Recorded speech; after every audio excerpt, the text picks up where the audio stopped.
Selamat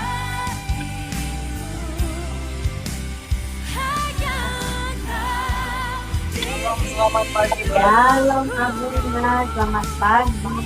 Abuna. Shalom Pagi, Abuna. Abuna. Selamat pagi. Abuna. Jinai pagi, Laili pagi. Halo. Selamat pagi Abuna. Selamat Mama Ibu Sinai, Oma Leli, salam. Inang Duma. Oke, buat semua Bapak Ibu yang terkasih, Pak Jusman, Bu Nensi, Pak Mardani, Ibu Sekar, Ibu Sinai, Ibu Biho, Ibu Duma, juga Ibu Femi, Ibu Lani, Ibu Lingga, Ibu Retno, Ibu Ayan, Ibu Acan, Ibu Diana, Ibu Leli, Ibu Heriana, Ibu Laura, Ibu Maria Parangenangin, Ibu Rika, Ibu Susilawati, Ibu Yani. Coba gesturnya dong kalau bisa buka kamera, langsung kasih senyuman yang paling menawan ya. Menawan itu artinya sambil menahan rasa sariawan ya Bapak Ibu ya.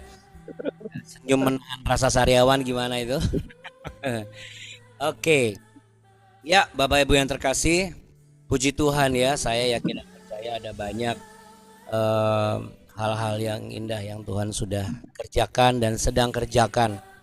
Untuk itu buat Yesus kita yang terindah, kita nggak pernah ragu akan kasih setianya dalam kehidupan kita yang selalu nyata hari lepas hari. Betul ya Bapak Ibu sekalian? Amin.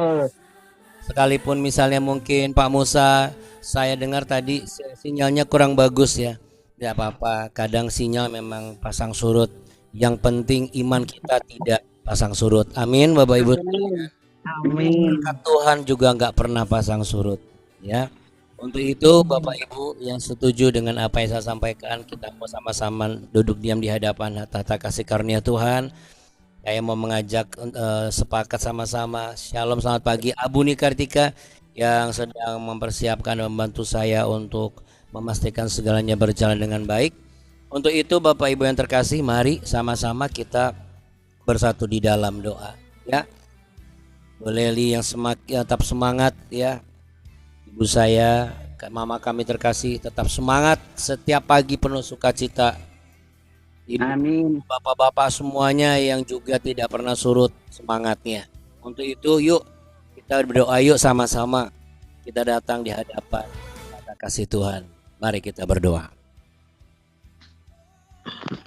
Bapa yang kami sembah, Allah yang kami tinggikan di dalam nama Yesus Kristus, kami datang ke hadirat-Mu yang kudus. Kami bersyukur dan berterima kasih buat kebaikan kemurahan Tuhan yang telah Tuhan nyatakan dalam kehidupan kami. Biarlah pada saat pagi hari ini kami duduk diam untuk mendengar firman, kami tidak ketiduran, kami fokus kepada kebenaran firman, dan hamba-Mu juga Tuhan berikan ketajaman untuk bisa menyampaikan apa yang harus disampaikan sebagai perenungan dan tuntunan panduan dalam kehidupan kami. Kami tahu betul tidak mudah untuk bangun pagi, duduk diam di depan kamera, di depan laptop, di depan handphone, lalu memfokuskan segala sesuatunya karena ada iblis, ada juga faktor-faktor lain yang mencoba mengganggu kami dengan rasa ngantuk, rasa malas, rasa bosan, rasa kesal dan lain sebagainya. Tetapi kami percaya Tuhan itu semua hanya gangguan-gangguan kecil, karena di dalam nama Tuhan Yesus ketika kami perkatakan, maka segala sesuatu itu pasti akan hilang dari hadapan kami. Kami boleh kembali fokus dan konsentrasi, dan kami boleh sama-sama menyembah dan memuji Tuhan. Sehingga semua yang ikut dan melalui live baik di Zoom BW ini maupun juga melalui kanal YouTube BW ini adalah orang-orang yang terpanggil sesuai rencana Allah, bukan orang-orang sembarangan, bukan orang-orang gampangan, tetapi orang-orang yang memang sudah tuntun untuk mendengar dan menyaksikan dan melihat. Untuk itu hamba juga berdoa ya Tuhan, biarlah tidak ada kemalasan, tidak ada kebosanan, tidak ada kejenuhan, sebab di dalam Tuhan kasih setia Tuhan itu selalu memberikan kami pengharapan, dan Engkau selalu memberikan yang baru setiap hari. Besar kasih setiamu dalam kehidupan kami. Untuk itu kami mau sepakat berdoa. Bapa kami yang ada di dalam sorga, dikuduskanlah namamu, datanglah kerajaanmu, dan jadilah kehendakmu di bumi seperti di surga. Berikanlah kami pada hari ini makanan kami yang secukupnya, Dan ampunilah kami akan kesalahan kami, seperti kami juga mengampuni orang yang bersalah kepada kami. Janganlah membawa kami ke dalam pencobaan, tapi lepaskanlah kami daripada yang jahat. Karena Engkaulah yang punya kerajaan, kuasa dan kemuliaan, kekal sampai selama-lamanya. Dalam nama Bapa, Anak dan Roh Kudus. Dalam nama Tuhan yang hidup, Yesus Kristus. Haleluya. Amin. Amin. Puji Tuhan. Yang bertepuk tangan siap memuji menyembah Tuhan melalui pujian ini.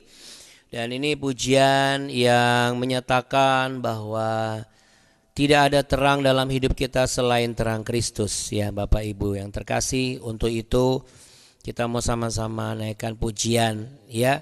Kita fokus sejenak untuk bersama-sama bersepakat bergandengan tangan supaya tidak ada celah bagi si jahat mengganggu konsentrasi kita.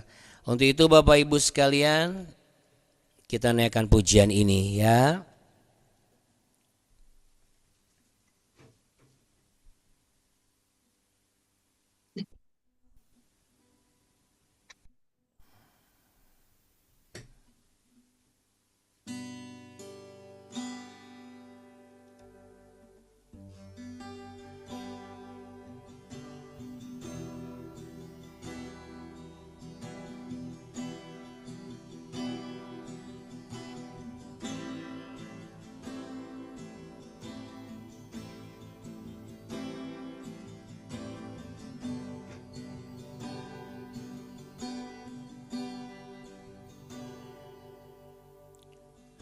Tak pernah ku ragu akan kasih setiamu yang selalu nyata di hidupku.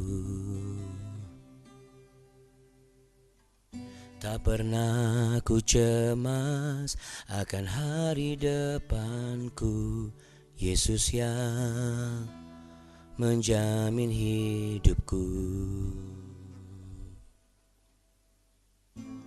Setiap hariku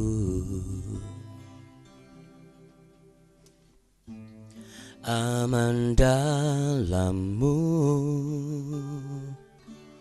ku akui ku tak akan bisa menjauh dari-Mu. Dari kasih-Mu yang selalu ada, ku akui ku tak akan bisa lepas dari pelukan-Mu. Tuhan, Kaulah terang hidupku.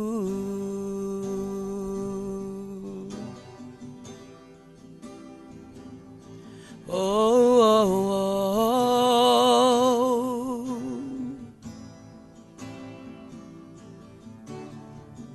Tak pernah ku ragu akan kasih setiamu yang selalu nyata di dalamku.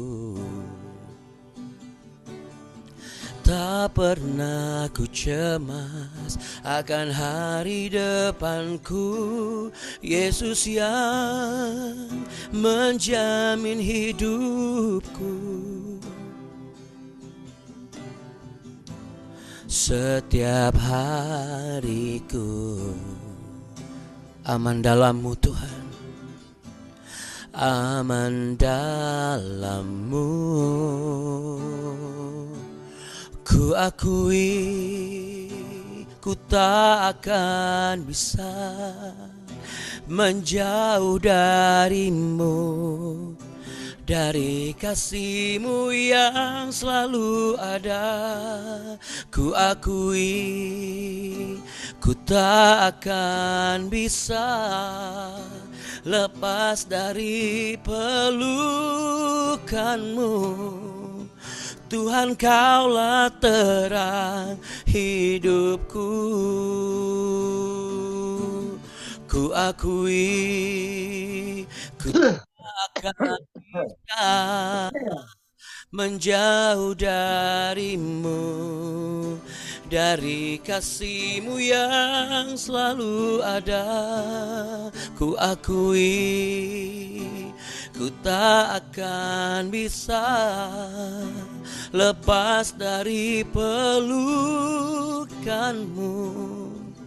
Tuhan, Kaulah terang hidupku, walau badai datang menerjang.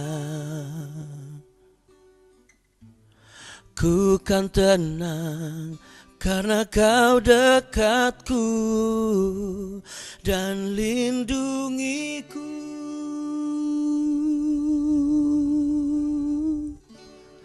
Ku akui ku tak akan bisa menjauh darimu, dari kasih-Mu yang selalu ada. Ku akui ku tak akan bisa lepas dari pelukan-Mu. Tuhan, Kaulah terang hidupku. Haleluya, haleluya.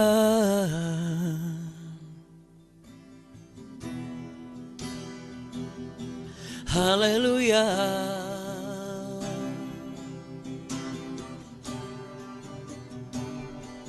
Haleluya. Yesus. Haleluya. Terima kasih Tuhan. Terima kasih buat berkat dan pertolongan-Mu. Segala puji dan syukur hanya bagi-Mu, Yesus. Tuhan, Kaulah terang hidupku.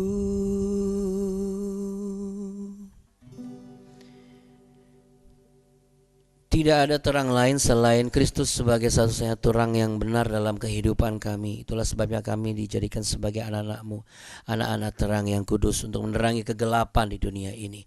Dalam nama Tuhan Yesus kami percaya terang-Mu juga ada di dalam langkah hidup kami hari ini.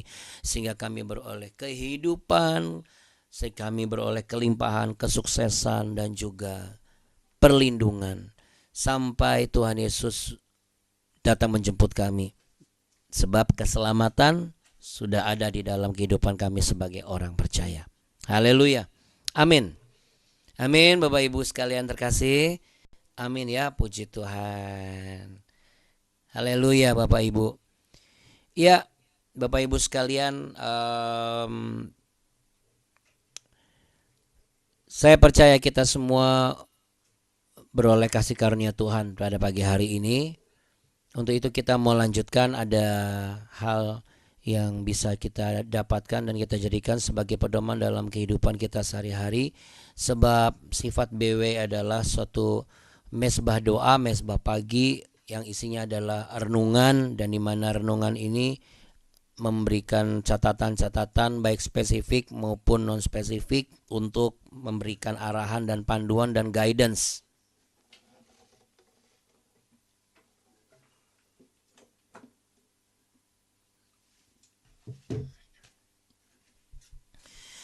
Supaya setiap orang yang percaya mengalami lawatan Tuhan, dan lawatan Tuhan itu akan memberikan satu perubahan, dan perubahan itu akan mendatangkan kebaikan, sehingga kebaikan-kebaikan itu bisa diceritakan sebagai sebuah kesaksian, dan semakin banyak orang-orang yang mau mengenal kebenaran melalui BW ini, melalui kehidupan kita hari lepas hari, pribadi lepas pribadi. Ya, kita buka BW kita pada pagi hari ini dengan saya membacakan WA Ibu Yani yang sebenarnya harusnya saya bacakan hari Senin kemarin. Tetapi saya sempat tidak ingat alias lupa ya Bapak Ibu, jadi nggak apa-apa. Ya, yang penting kan bukannya lupa permanen ya. Jadi yang namanya tidak ingat ya pasti lupa. Ya, jadi Bapak Ibu sekalian, ada satu kesaksian ya Bapak Ibu dari Ibu Yani. Saya Saya akan bacakan dari Ibu Yani, sahabat kita yang ada di grup BW ini. Shalom, selamat pagi Abuna. BW bisa jadi sarana menanti jawaban Tuhan.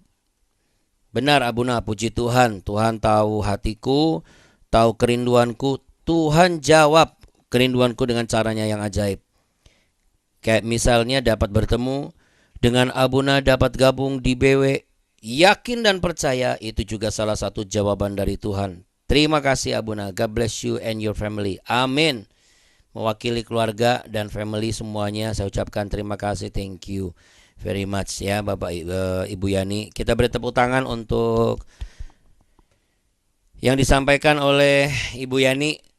Satu tulisan yang memberikan sebuah semangat ya Bapak Ibu. Makanya jangan kendor ikut BW ya Bapak Ibu sekalian. Sekalipun BW ini subscribernya masih 235, yang ikut juga kadang 30, kadang 32, kadang 34, rata-rata 29, 28.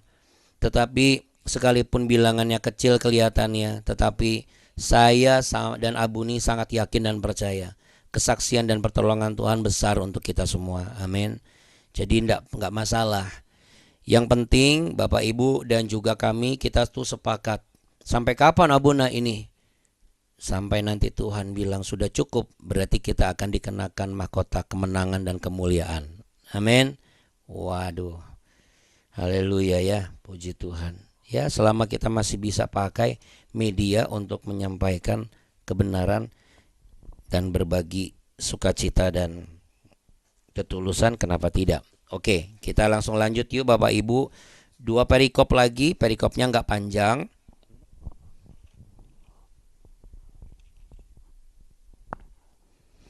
Ada satu hal yang harus diingatkan kepada kita semua oleh Roh Kudus yang menjadi catatan kehidupan kita pada hari ini. Oke. Di 2 Raja-Raja pasal yang ke-8 ayat yang ke-16 sampai ayat yang ke-29 kita akan langsung baca secara gabung ya. Yoram Raja Yehuda. Dalam tahun ke-5 zaman Yoram anak Ahab Raja Israel, pada waktu itu Yosafat adalah Raja Yehuda. Yoram anak Yosafat Raja Yehuda menjadi raja. Ia berumur 32 tahun pada waktu ia menjadi raja, dan 8 tahun lamanya ia memerintah di Yerusalem. Ia hidup menurut kelakuan raja-raja Israel seperti yang dilakukan keluarga Ahab, sebab yang menjadi istrinya adalah anak Ahab. Ia melakukan apa yang jahat di mata Tuhan. Namun demikian Tuhan tidak mau memusnahkan Yehuda oleh karena Daud hambanya, sesuai dengan yang dijanjikannya kepada Daud, bahwa ia hendak memberikan keturunan kepadanya dan kepada anak-anaknya untuk selama-lamanya. Pada zamannya memberontaklah Edom dan melepaskan diri dari kekuasaan Yehuda, dan mereka mengangkat seorang raja atas mereka sendiri. Maka majulah Yoram ke Zair bersama-sama dengan seluruh keretanya. Pada waktu malam bangunlah ia, lalu bersama-sama dengan para panglima pasukan kereta ia menerobos barisan orang Edom yang mengepung dia, tetapi rakyatnya melarikan diri pulang ke kemahnya. Demikianlah Edom memberontak dan terlepas dari kekuasaan Yehuda sampai sekarang ini. Lalu Libna pun memberontak pada masa itu juga. Selebihnya dari riwayat Yoram dan segala yang dilakukannya, bukankah semua ini tertulis dalam kitab sejarah raja-raja Yehuda? Kemudian Yoram mendapat perhentian bersama-sama dengan nenek moyangnya, dan ia dikuburkan di samping nenek moyangnya di kota Daud. Maka Ahazia anaknya menjadi raja menggantikan dia. Ya, kita lanjut ya Bapak Ibu. Ahazia Raja Yehuda. Dalam tahun ke-12 zaman Yoram anak Ahab Raja Israel, Ahazia anak Yoram Raja Yehuda menjadi raja. Ia berumur 22 tahun pada waktu ia menjadi raja, dan setahun lamanya ia memerintah di Yerusalem. Nama ibunya ialah Atalia, cucu Omri, Raja Israel. Ia hidup menurut kelakuan keluarga Ahab, dan ia melakukan apa yang jahat di mata Tuhan. Sama seperti keluarga Ahab, sebab ia adalah seorang menantu dari keluarga itu. Ia pergi bersama-sama Yoram bin Ahab untuk berperang melawan Hazael, Raja Aram, di Ramot Gilead. Tetapi orang-orang Aram melukai Yoram. Kemudian pulanglah Raja Yoram ke Yizreel supaya diobati luka-lukanya yang ditimbulkan orang Aram di Rama pada waktu ia berperang melawan Hazael, Raja Aram. Dan Ahazia anak Yoram Raja Yehuda pergi menjenguk Yoram bin Ahab di Yizreel karena dia sakit. Oke. Singkat saja Bapak Ibu, yang menjadi catatan penting buat kehidupan saudara dan saya. Kita ini sudah ikut BW sejak kapan? Coba dihitung berapa tahun. Masing-masing kan beda nih waktunya. Nah, ketika Tuhan menetapkan istri sebagai penolong suami, lalu kemudian suami sebagai imam bagi keluarga, dan ketika ada orang tua yang harus bijak menjadi teladan bagi anak-anaknya, sebenarnya yang ingin Roh Kudus sampaikan dari dua perikop ini adalah pengaruh yang bisa membawa perubahan besar. Ya, pengaruh yang bisa membawa perubahan besar. Perubahannya ini ada dua macam. Apakah berubah melakukan yang baik di mata Tuhan atau melakukan yang jahat di mata Tuhan? Jangan pernah berpikir yang jahat itu baik-baik saja, karena mungkin saja Tuhan memang belum memunahkan keluarganya atau orang-orang yang jahat ini karena Tuhan punya ikatan janji dengan salah satu nenek moyang dari orang-orang yang jahat itu gitu. Ya, siapa tahu misalnya seperti Daud. Kan Tuhan sudah mengikat janji kepada Daud bahwa akan ada keturunan dari Yoram itu untuk duduk di atas tahta Daud. Makanya tidak dibunuh, tidak dipunahkan. Tapi bukan berarti Allah tidak menghukum loh. Makanya ada pemberontakan Edom, lalu terlepas dari Yehuda, Libna juga memberontak. Bahkan ketika kalau kita baca di 2 Tawarikh ya, pasal yang ke-21 ayat yang keempat. Bagaimana di kitab 2 Tawarikh pasal 21 ya, 2 Tawarikh pasal 21 ayat keempat, itu ketika Yoram kuat, ia bunuh semua saudaranya dan beberapa pembesar Israel. Sampai dikatakan sebelumnya ini belum pernah terjadi dalam Yehuda. Jadi Bapak Ibu, bukan berarti ya, saya katakan bukan berarti ketika segala sesuatunya dari nenek moyang baik, lalu kemudian sampai di satu titik tiba-tiba loh kok ini jadi jahat, loh kok ini kok jadi kayak begini. Karena apa? Pengaruh bisa membawa perubahan yang besar. Bisa baik, bisa jahat. Jadi bukan hanya orang, tetapi uang, jabatan, apalagi keinginan, ketidakpuasan, itu bisa mempengaruhi seseorang dan membawa perubahan yang besar. Yang tadinya ikut nurut jadi nggak ikut dan nurut. Karena apa? Sudah teralihkan kepada hal yang lain. Jadi tolong dipahami bahwa kehidupan kita sebagai orang Kristen nggak cuma sekedar kudus terus gitu. Bukan cuma sekedar suami harus mengasihi istri harus mengasihi suami, melayani suami, tunduk pada suami sesuai dengan tata aturan dan sebagainya.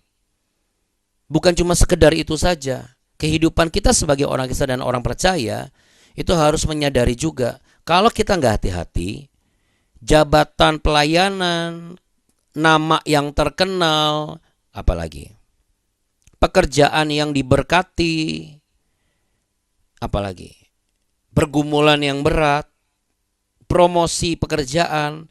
Jadi mau itu baik mau itu buruk, kalau ada di tangan kita dan kita tidak bisa mengolah itu dengan benar, maka itu akan membawa pengaruh dan pengaruh itu akan membawa perubahan yang besar. Nah, perubahan besar ini menjadi apa nih? Apakah menjadi jahat atau menjadi baik? Satu hari dengerin selain BW juga dengerin dari renungan yang lainnya. Satu hari ada 4 menu misalnya. Pagi, subuh, pagi, siang, senja. Atau sore lalu kemudian tengah malam. Tetapi kalau itu membawa perubahan, mempengaruhi kita dan membawa perubahan besarnya seperti apa? Itu perlu kita telaah baik-baik. Karena di sini 2 raja ini tidak dikatakan ini orang yang jahat. Tetapi karena mereka yang satu beristrikan dari orang yang tidak mengerti kebenaran, yang satunya lagi si Ahazia ini menantu dari kerajaan yang tidak mengenal Allah. Nah, dalam hal ini tolong pahami Bukan cuma sekedar, oh ini bukan Kristen nih, oh ini belum percaya Yesus. Bukan cuma itu saja Bapak Ibu. Karena apa artinya kita percaya Yesus, Kristen, tapi kalau mulut kita jahat sama menantu, jahat sama mertua? Gak ada artinya. Kristus itu mati di kayu salib bukan untuk menjadikan saudara dan saya Kristen. Tolong dipahami. Kristus itu mati di kayu salib sebagai bentuk kasih Allah. Makanya dia inkarnasi jadi manusia gitu loh. Untuk itu sebagai pengikut Kristus, jelas kita harus mengikuti teladan Kristus. Tetapi dalam hal ini kita kan punya kerajaan masing-masing. Bapak Ibu punya kerajaan, saya juga punya kerajaan. Apa itu? Keluarga, pekerjaan, pelayanan, name it, apapun itu. Dan itu semua bisa mendatangkan dan maksudnya bisa berikan dampak pengaruh, dan pengaruh itu akan membawa perubahan yang besar. Yang Roh Kudus minta tolong renungkan kita pagi hari ini, Bapak Ibu yang terkasih, tolong renungkan. Pengaruh itu membawa perubahan besar, itu perubahan besar yang membawa kepada arah mana? Yang benar atau yang salah?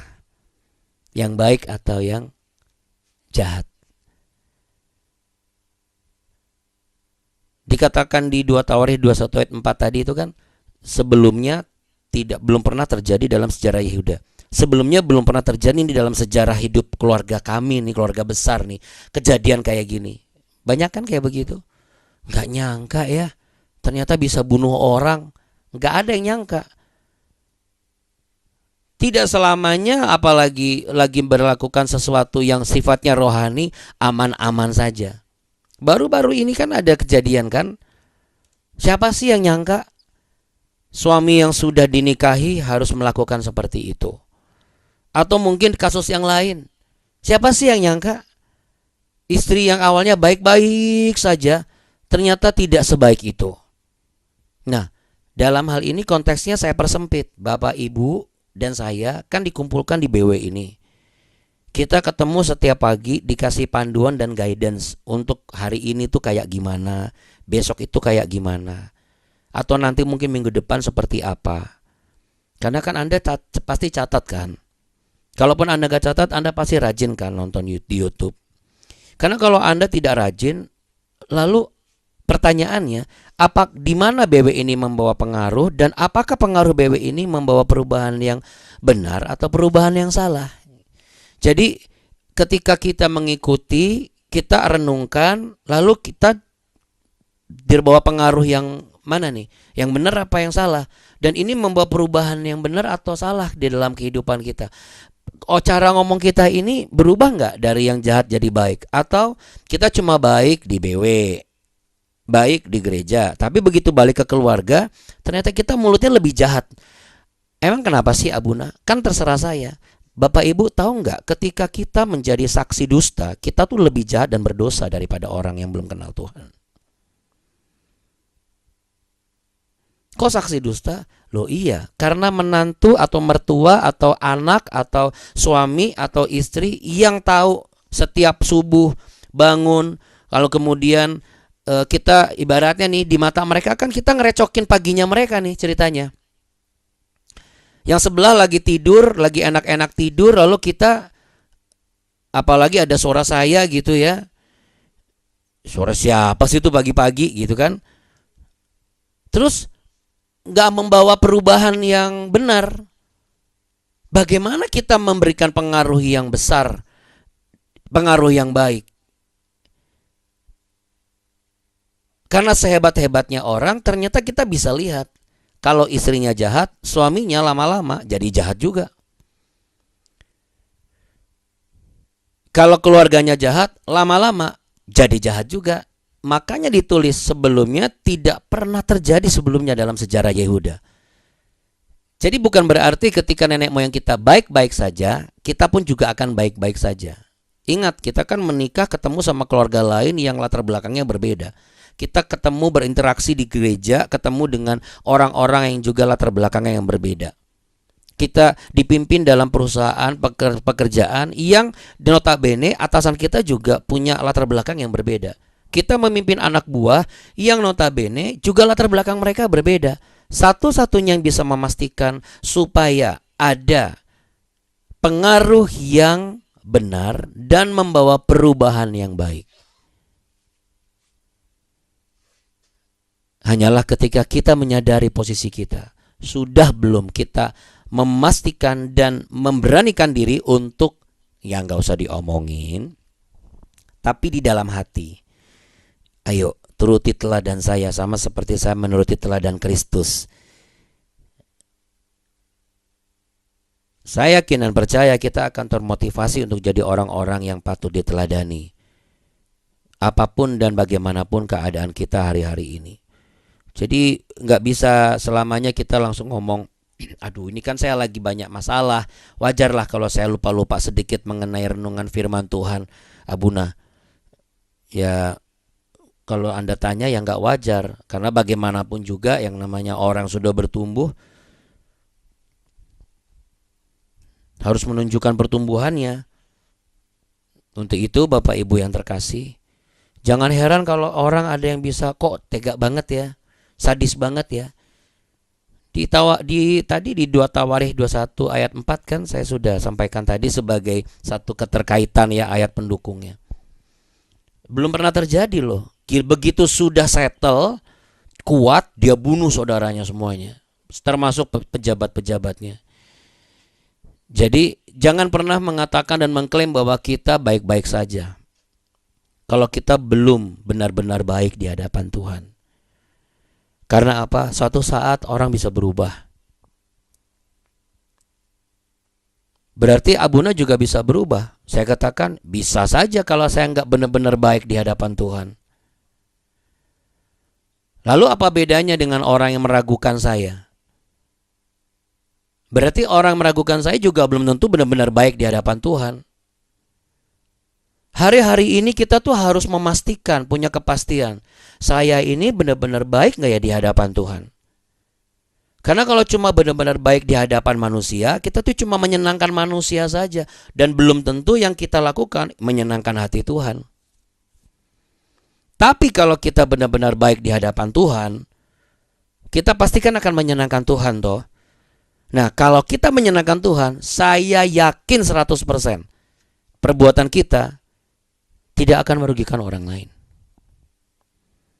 Karena itu menyenangkan Tuhan. Amin Bapak Ibu. Jadilah istri yang takut akan Tuhan, yang dapat membuat suami Anda makin cinta sama Tuhan. Wah, kok bukan cinta sama saya? Apa artinya dia bilang cinta kamu kalau dia nggak cinta Tuhan? Dia cipoain kamu. Loh bener, I love you. Ngomong I love you, tapi mulutnya nggak pernah ngomong aku cinta sama Tuhan Yesus. Nah itu patut dipertanyakan. Ya, para suami jangan ngambek sama saya nih. Karena ini berlaku juga pada istri. Ayo dong sayang, aduh papa ganteng deh. Kalau mulutnya nggak pernah memuji karya Tuhan, selalu ngomel masalah berkat, ngomel masalah apa? Patut dipertanyakan juga. Ini bukan masalah supaya jadi teladan saja. Paulus memang mengatakan di salah satu suratnya di 1 Korintus pasal 11. Tetapi Bapak Ibu, saya mau sampaikan begini. Kalau kita menyadari apa yang masuk ke dalam diri kita itu membawa pengaruh, nah kira-kira dampak perubahannya itu baik atau salah, baik atau buruk, dan benar atau salah. Jadi supaya kita nggak cuma sekedar kudus nggak kudus, taat nggak taat, tapi dalam mekanisme kehidupan kita tuh real nyata kelihatan. Kita membawa sebuah perubahan dan juga pengaruh yang benar. Makanya dalam hal makan juga tolong kita perhatikan, ya. Perhatikan apa yang kita makan ini kira-kira memberikan pengaruh apa ya? Nanti kalau saya makan ini mempengaruhi tubuh saya, nih berubahnya nih ke arah mana nih? Nah, itu harus diperhatikan. Lalu tontonan. Ini kalau saya nonton, kira-kira membawa pengaruh apa ya? Terus kalau mempengaruhi saya, kira-kira pasti kan membawa perubahan nih.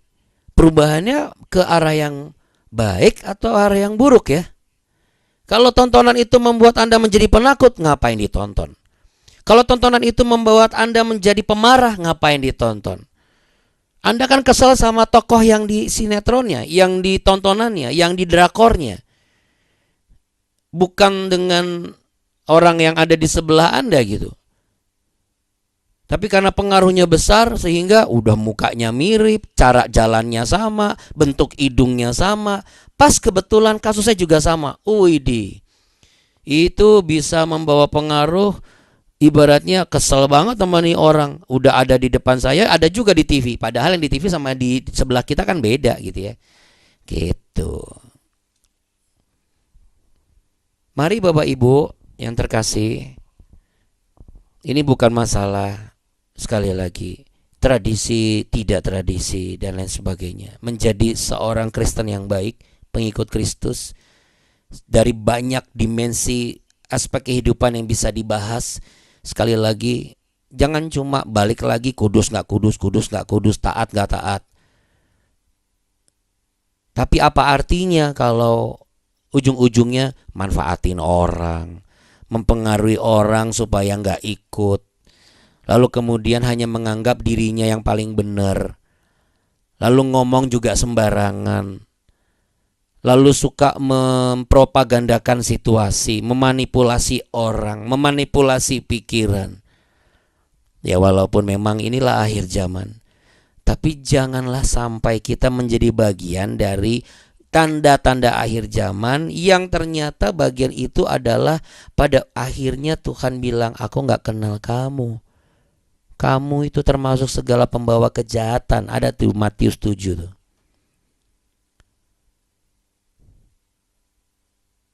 Enyah kamu dari hadapanku. Jangan. Tetapi kalau kita bisa melihat tanda-tanda akhir zaman, kita bukan menjadi bagian dari yang buruk, tapi bagian dari yang baik. Bukan dari bagian yang salah, tapi dari bagian yang benar. Supaya apa Bapak Ibu? Kita bukan yang ikut dihukum. Tuhan mungkin belum memunahkan, tidak memunahkan keluarga atau pekerjaan kita atau perusahaan kita. Tapi ingat, ada hukuman yang tetap Tuhan tegakkan jikalau kita tidak menjadi keluarga, orang tua, pasangan hidup yang memberikan pengaruh supaya membawa perubahan. Maksudnya apa? Memberikan pengaruh yang benar dan baik supaya membawa perubahan yang benar dan juga baik. Mari kita sama-sama tundukkan kepala di hadapan tata kasih karunia Tuhan Yesus. Bolehlah kita mengaku dosa dan kesalahan kita. Kalau selama ini mungkin kami lupa, kami khilaf, kami minta maaf. Kami menganggap diri kami sudah aman, padahal kami merupakan ancaman. Ancaman bagi ladang pekerjaan Tuhan. Karena apa? Karena mereka tahu kami bangun setiap pagi, tapi gara-gara kami juga mereka gak mau ke gereja dan gak mau berdoa kepada Tuhan. Karena mereka melihat, apa gunanya ikut BW? Apa gunanya dengerin khotbah semua pendeta yang ada di muka bumi ini kalau ngomong juga masih sembarangan, suka mainkan perasaan orang, tidak jujur sama keuangan, suka memanfaatkan anak menantu orang tua dan mertua, suka memanfaatkan keadaan, suka ngomongin orang yang jelek-jelek. Tanpa kami sadar, kami jadi saksi dusta di hadapan Tuhan. Kami melakukan apa yang jahat di mata Tuhan. Biarlah kami semua menyadari akan hal ini, bahwa apa yang kami terima, kami harus sadari ini akan membawa pengaruh. Dan pengaruh ini akan menghasilkan perubahan. Perubahan ini arah mana? Benarkah? Salah? Baik? Atau buruk? Kami harus jadikan satu prinsip. Apa yang kami perkatakan, kami pikirkan, dan kami lakukan harus menyenangkan Tuhan, bukan menyenangkan manusia. Karena kalau menyenangkan manusia, belum tentu menyenangkan Tuhan. Tapi kalau menyenangkan Tuhan, pasti jadi berkat bagi manusia lain. Sehingga Tuhan Yesus, kalau kami terima berkat-Mu, kami enggak lupa diri. Kami enggak lupa ingatan akan kebenaran yang kami terima setiap pagi. Tuntunlah kami dalam kebajikan dan kemurahan kasih-Mu, agar kami beroleh kasih karunia-Mu lebih lagi. Terima kasih Tuhan untuk kesempatan ini, supaya kami boleh memimpin dengan bijaksana. Yang kami pimpin, kami melayani dengan takut akan Tuhan dalam pelayanan kami, dan kami terus menjadi pasangan hidup yang bisa membawa tuntunan dan perubahan sampai pasangan kami berubah ke arah yang benar dan baik. Jadikan kami sebagai faktor pengaruh untuk lingkungan di sekitar kami. Terang Kristus dalam arti yang sebenarnya adalah membawa perubahan yang benar dan bukan mengakibatkan orang berubah karena kaminya yang salah, sehingga mereka menjadi buruk. Ampuni kalau kami sebagai orang tua, gara-gara kami, anak-anak kami kelakuannya buruk semua. Tanpa kami sadar, kami nggak memikirkan cara ngomong kami seperti apa. Ampuni kami Tuhan selagi kami masih ada nafas kehidupan, sebagai anak, sebagai menantu, kalau cara memperlakukan orang tua dan juga mertua juga tidak baik dan tidak benar. Maafkan kami ya Bapa, kalau kami juga tidak menghormati hadirat Tuhan, kami sembarangan ketika kami datang di hadapan Tuhan. Untuk itu kami mau perkatakan, melalui BW ini kami semua dibenarkan, tidak hanya dihibur, diperbaharui, tidak hanya dipulihkan, tapi juga diberkati. Untuk itu Bapak Ibu sekalian, ketika engkau bekerja, engkau ke sekolah, engkau ke kampus, engkau merencanakan perjalananmu, bahkan engkau yang termasuk istirahat karena engkau habis lembur, terimalah berkat pemeliharaan dan pemulihan daripada Tuhan Yesus yang dilimpahkan atasmu. Ketika engkau memikirkan segala sesuatu, terimalah berkat hikmat daripada Roh Kudus yang Tuhan limpahkan atasmu. Ketika engkau perlu menimbang-nimbang dan mengambil keputusan, terimalah berkat tuntunan dari Roh Kudus sehingga keputusanmu tidak salah. Ketika engkau membutuhkan pertolongan, kesembuhan, mujizat, damai sejahtera, terimalah tangan Tuhan yang selalu mengarah kepadamu untuk memberkatimu di segala aspek yang kau butuhkan. Tuhan Yesus yang hidup memberkatimu berlimpah-limpah. Tuhan Yesus menyinarimu dengan wajahnya dan memberimu kasih karunia. Jangan palingkan wajahmu dari kebenaran firman Tuhan, sebab Ia selalu menghadapkan wajahnya kepadamu. Ketika engkau buka dan membaca firman-Nya, engkau berhadap-hadapan dengan wajah Tuhan Yesus yang penuh dengan kemuliaan, sehingga kemuliaannya juga ada di dalam kehidupanmu sekarang, esok, bahkan sampai selama-lamanya. Dalam nama Tuhan Yesus yang diberkati berlimpah-limpah dan mau memberkati dengan sorak-sorai dan memberikan perubahan dan pengaruh yang benar bagi hormat kemuliaan Tuhan. Sama-sama katakan amin. Amin. Amin. Amin. Tetap setia mendoakan suami. Kasih Abuna. Terima kasih Abuna, Abuni. Terima kasih Abuna. Mendoakan anak menantu. Amin. Mendoakan karyawan-karyawati. Juga mendoakan kami Abuna Abuni di BW. Amin. Yes. Terima kasih. Terima kasih. Terima kasih Terima kasih Abuna. Abuna. Terima kasih Bapak Abuni. Ibu semua. Tuhan Terima kasih Bapak memberkati Ibu kita. semua. Terima kasih Abuna Tuhan dan Abuni. memberkati kita. Amin. Sama Bapak dan Ibu, terima kasih. Tadi memberkati kita. Abuni. Bunda, Buni, Amin. Terima kasih, Abu. semuanya, Bapak-Bapak, Ibu, terima kasih ya.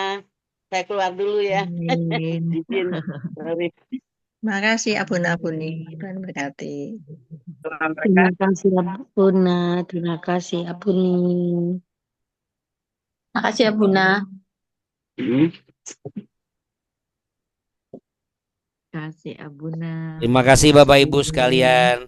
Tuhan Yesus memberkati berlimpah-limpah. Sama-sama kita sampaikan semangatnya. Jangan kasih kendor. kasih kendor dan jangan lupa cas handphone dan juga laptopnya ya supaya besok kita ikut lagi di BW. Oke. Selamat beraktivitas Bapak Ibu. Tuhan berkati. Amin. Terima Selamat kasih. beraktivitas, Harus Bapak membawa Ibu. perubahan ya. Tuhan berkati. Makasih. Yuk. Makasih Abuna, Abuni. Bye. Dadah. Bye-bye. Makasih Abuna, Bye. Abuni. Terima kasih ya Abuna ya, Abuni, Ibu Leri, Ya. Bapak Ibu semua. Iya. Terima kasih. Banyak Ya. Tuhan memberkati. Amin. Amin. Amin. Ya. Makasih. Izin pamit ya. Dadah. Iya. Bye-bye. Dadah. Bye-bye. Besok ketemu lagi. Iya.